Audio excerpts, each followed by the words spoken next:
नमस्कार दोस्तों, स्वागत है आज की वीडियो में आपका। दोस्तों, आज हम औसानी मैया की दुर्दरिया की कहानी लेकर आए हैं आप लोगों के लिए। तो आइए चलिए कहानी शुरू करते हैं। एक गांव में एक सास और बहू रहती थी। बहू अपनी सास से बहुत ही ज़्यादा गुस्सा रहती थी, क्योंकि सास थोड़ा सा बूढ़ी हो चुकी थी और वह कुछ काम नहीं कर पाती थी। तो इस प्रकार से रहते रहते दोनों में कलह बनती जा रही थी। हमेशा बहू सास को ताने देती रहती थी कि आप अम्मा कुछ काम नहीं करती हो, आपसे कुछ नहीं होता है, घर बैठी रहती हो। अम्मा भी बेचारी लाचार थी, कुछ नहीं बोलती। एक दिन बहू ने कहा कि अम्मा आप बैठी ही नहीं रह सकती हो, अब आप घर में हो तो कुछ ना कुछ तो काम करना पड़ेगा। सास ने कहा, इस उम्र में मैं क्या काम कर सकती हूँ भला बहू? इस उम्र में अगर तुम मुझे रोटी नहीं दे पाओगी तो फिर क्या होगा मेरा? मैं कहाँ जाऊँगी, क्या काम करूँगी? तो बहू ने कहा, एक काम करिए, आप सुबह दूध बेचाया करिए पूरे गांव में, आपसे मैं 1 महीने का पूरा हिसाब अंत में लूँगी। बेचारी सास अब सोच रही थी, इस उम्र में मैं सुबह सुबह दूध लेकर पूरे गांव में गली गली कैसे जाऊंगी। सोचा कि चलो कोई बात नहीं, जाना तो पड़ेगा, और पेट रोटी का सवाल है, अगर मैं नहीं जाऊंगी तो बहू मुझे रोटी भी नहीं देगी। अब लाचारी है, मजबूरी है, तो जाना तो पड़ेगा। सुबह जल्दी उठकर डब्बा लेकर बहू ने भर दिया, अब दूध बेचकर आओ, जल्दी आना दूध बेचकर, और महीने का हिसाब मैं आपसे अंत में करूंगी। अब आप घर में नहीं बैठ सकती हो। सास जाकर एक पीपल के पेड़ के नीचे बैठ गई। वही सोचने लगी बैठे बैठे कि इस बुढ़ापे शरीर में मुझे क्या क्या दुख देखने को मिल रहा है। देखिए, मेरी अपनी बहू ने मुझे घर में ऐसे ऐसे ताने दे रही है कि घर में बैठकर मैं खाती हूँ, अब मैं कैसे गली गली जाकर दूध बेचूं। इतना सोचते सोचते उसको 1-2 घंटे बीत गए। वह मन में सोची कि एक काम करती हूँ, दूध को यहीं गिरा कर चली जाती हूँ, और दूध को उसी पीपल के पेड़ के नीचे डाल दिया और आ गई घर। बहू ने कुछ नहीं बोला। उसने सोचा कि चलो पैसे ली होंगी, लास्ट में महीने में हिसाब लूँगी। ऐसे ही चलते सास का 1 महीना पूरा बीत गया। अब वह दिन आ गया जब उसको हिसाब देना था। अब वह फिर से दूध लेकर चली गई और पीपल के पेड़ के नीचे बैठ गई और रोने लगी, बहुत ज़्यादा रोने लगी और बोलने लगी, अब मैं क्या करूं, कैसे घर जाऊं, बहू को हिसाब कैसे दूंगी? जब मैंने कभी दूध बेचा ही नहीं तो मैं हिसाब कहाँ से दूंगी? पूरा दूध तो इस पीपल के पेड़ के नीचे मैं डाल देती थी। उसके रोने की आवाज़ सुनकर वहाँ से औसान मैया गुजर रही थी। उन्होंने देखा कि एक बुढ़िया रो रही है। वह आकर पूछने लगी कि आप क्यों रो रही हो बुढ़िया माता? तो बुढ़िया ने कहा कि मैं आपको क्या बताऊं, क्या आप मेरे दुख दूर कर पाओगी? बहुत कहने पर सास बताया कि मेरी बहू मुझे बहुत ज़्यादा कष्ट देती है। तो औसान माता ने कहा कि पूरी बात बताइए, बात क्या है? तो उसने बताया कि मेरे साथ बहुत ज़्यादा गलत व्यवहार करती है।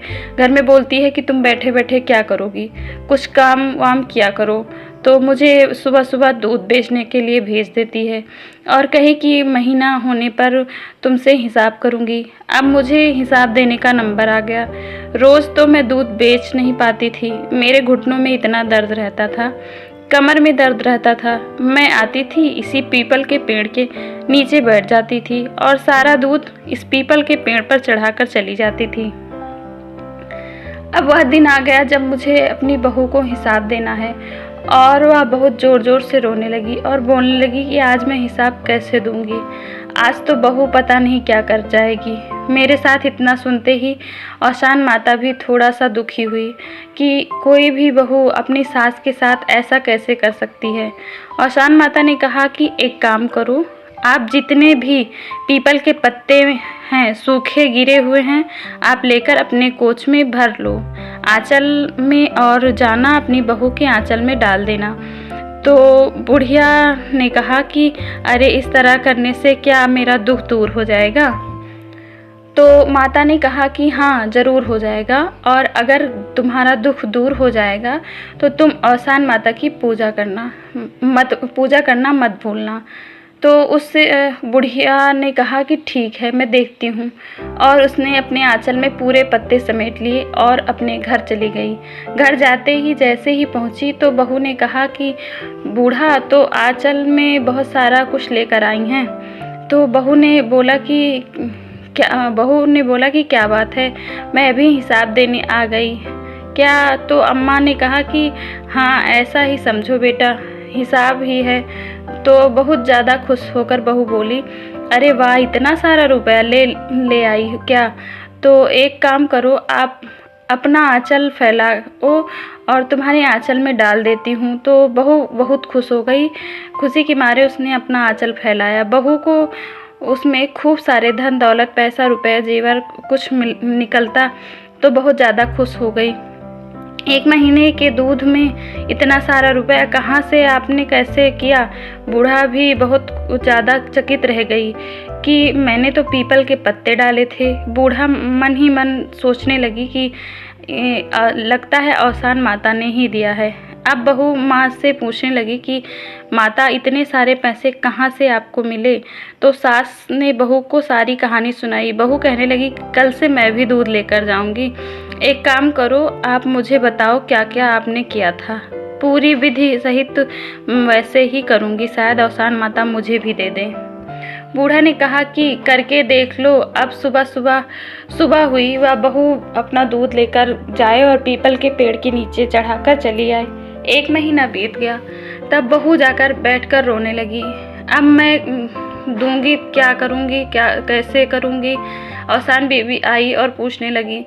तो उसने झूठ में ही बोल दिया कि मेरी सास मुझे बहुत परेशान करती है और मुझे बोलती है कि दूध बेचकर पैसे लेकर आओ।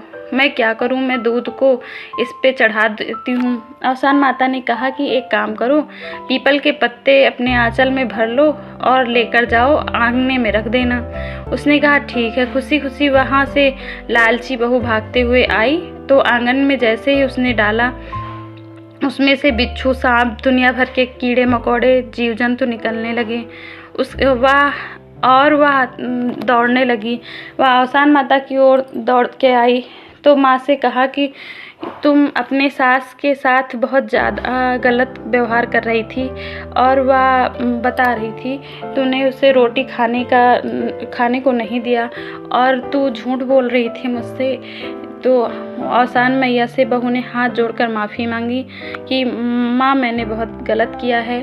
और कहा कि माँ ने कहा अपनी सास की खूब सारी सेवा करो और अच्छे से घर में मिल बांट कर रहो। दोनों लोग रहने लगे और गुरुवार का दिन आया तो सास ने कहा कि औसान माता ने मुझसे कहा था कि जब तुम्हारे सारे कष्ट दूर हो जाए तो तुम अपने घर पे औसान माता की पूजा करना। बहू, अब सारे कष्ट दूर हो गए हैं। हमारे घर पे धन दौलत, रुपया, पैसा, हर चीज़ है। घर में दूध पूत किसी चीज़ की कमी नहीं है।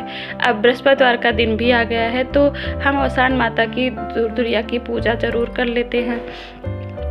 तो औसान माता की पूजा करके बहू ने अपने सास के साथ विधिपूर्वक पूजा करके औसान मैया से माफ़ी मांगी। औसान मैया प्रसन्न हो गई। तो जिस प्रकार औसान माता ने उस बुढ़िया सास की लालची बहू से उसे मुक्ति दी, उसी प्रकार जिस प्रकार बुढ़िया के घर में सुख शांति आई, उसी प्रकार हमारे घर में औसान मैया की कृपा दृष्टि हो। और दोस्तों, ऐसे ही वीडियो के लिए हमारे चैनल को सब्सक्राइब करें और वीडियो को लाइक करना ना भूलें।